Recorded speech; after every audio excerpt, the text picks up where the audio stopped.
Okay guys, back to plan yet another lash set. So here is my inspiration, brought to you by Glitz Lash Studio. Honestly, if you do not follow her, you are missing out. She's one of the most talented lash artists in the industry.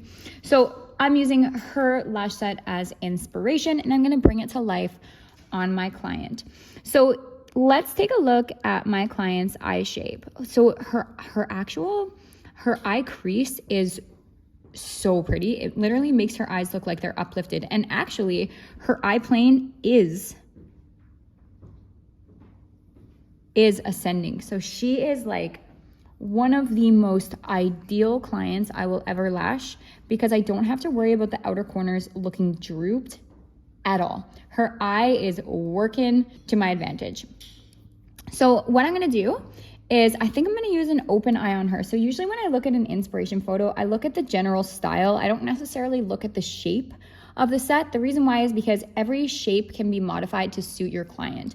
Instead, I look at the overall aesthetic. So first things first, I know that this is a wet lash set. I can tell because there are literally no open fans visible across the set. Now, there might be some open fans along here in short lengths to give extra darkness, but my client looks like she has lots of natural lashes, so I'm not super worried about adding additional density. I think we're gonna get lots of density just by virtue of doing wet lashes.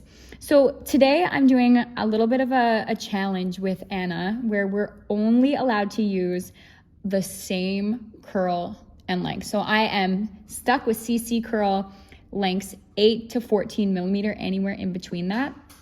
So I have to work within those.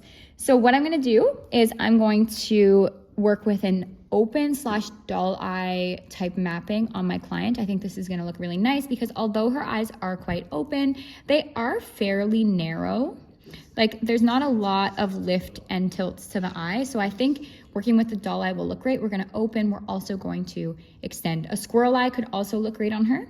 But what I'm gonna do is work with multiple lengths throughout each section. If we take a look here at this set, you can see that we have a long spike here, a shorter spike here, shorter spike here. This to me looks like feathering, and you can see there's lots of little length variations throughout.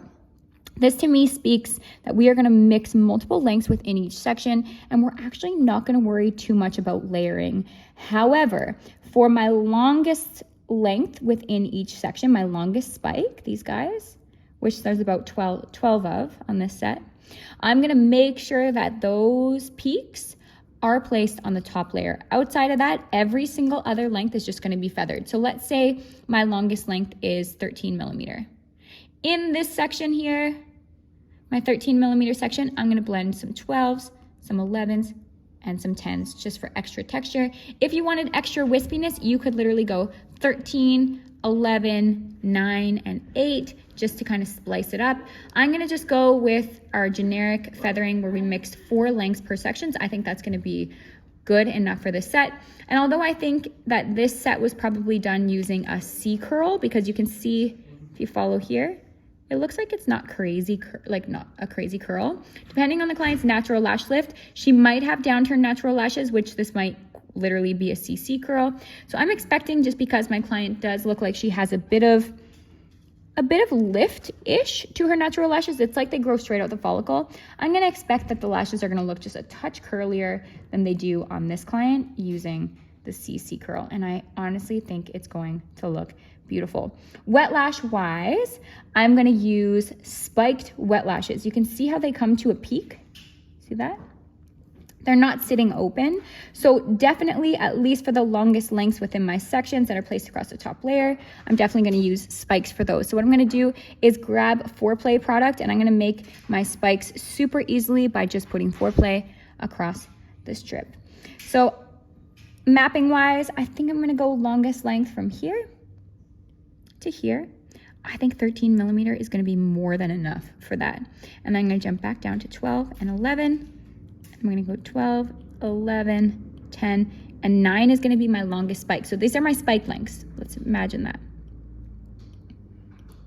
And then again, I'm gonna mix multiple lengths within each section. So in my 12 millimeter section, like I said before, we're gonna have some 11, 10s, and 9s, 11, 10, 9, 8, 13, 12, 11, 10. And I'm not going to worry about layers outside of my longest length spikes per section.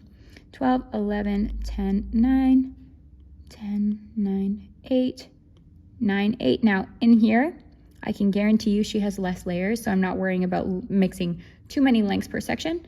So we'll just go 9 and 8, and that'll look lovely. All right, let's bring this to life on my client.